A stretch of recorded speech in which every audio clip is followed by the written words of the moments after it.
Forest Service stopped timber harvesting in the area in the mid to late 70s. They confirmed that again after further studies in the early 80s, and Senator Mark Hatfield at the time supported that moratorium on timber harvesting.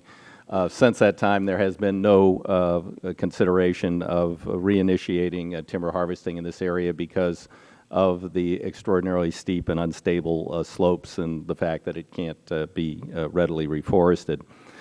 So there is now and has not been any consideration of timber harvest in this area, but it does have unique wilderness characteristics. So the initiative to make this into a wilderness was first begun in 1984 by Congressman Jim Weaver, and I believe that this area is of such extraordinary value and unique characteristics it does merit wilderness designation, and it has been found to have suitable characteristics by both the Forest Service and the BLM. With that, I'd wait until we get to the amendment in nature of substitute to say further. Further discussion on the amendment in nature of substitute? No, we haven't gotten to that I'm sorry, yet. on the bill itself. Gentleman from South Carolina, Mr. Brown. Mr. DeFazio, do y'all allow roads in this particular sanctuary? Highway, I mean, not highways, but just roads. I'm just concerned about how you would prevent forest fires.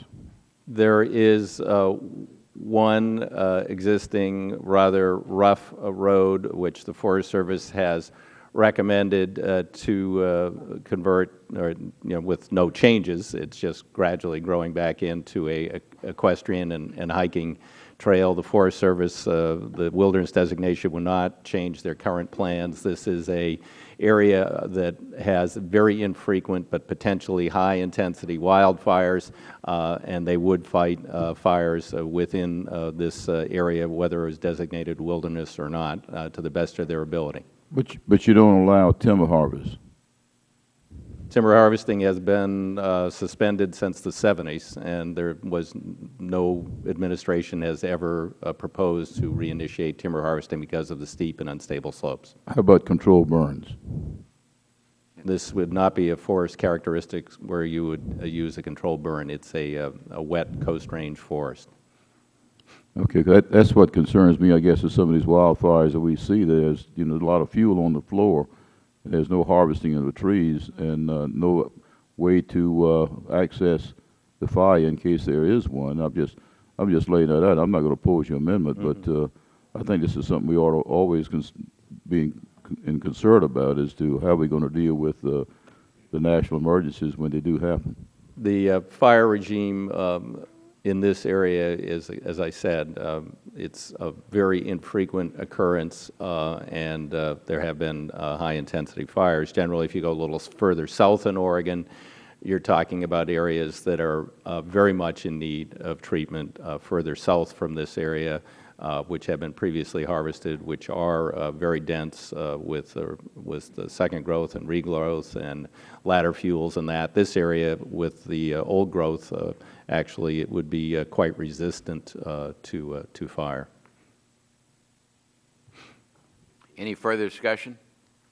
If not, the chair will recognize the gentleman from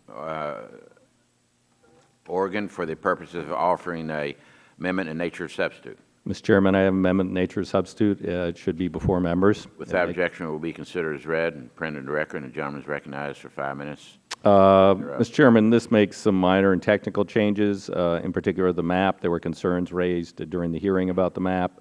The map has been modified to accommodate boundary changes proposed by the land management agencies.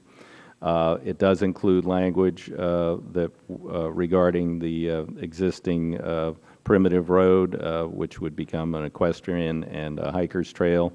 The change was recommended by the Forest Service since they have did not want to maintain that road.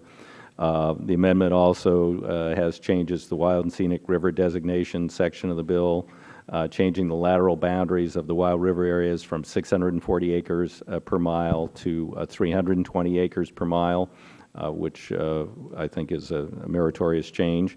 The change ensures the lateral boundaries of wild areas in my bill are consistent with Wild and Scenic Rivers Act. Finally, it reorganizes Section 3 to ensure the language regarding the administration of the wilderness area is consistent with past wilderness bills. This technical change was requested by the Forest Service. I urge support of the amendment in the nature of substitute. Gentleman yields back his time. I do. Who on the minority wishes? Mr. Bishop is recognized for 5 minutes. Thank you, Mr. Chairman. The amendment in the nature of a substitute, as far as the substance of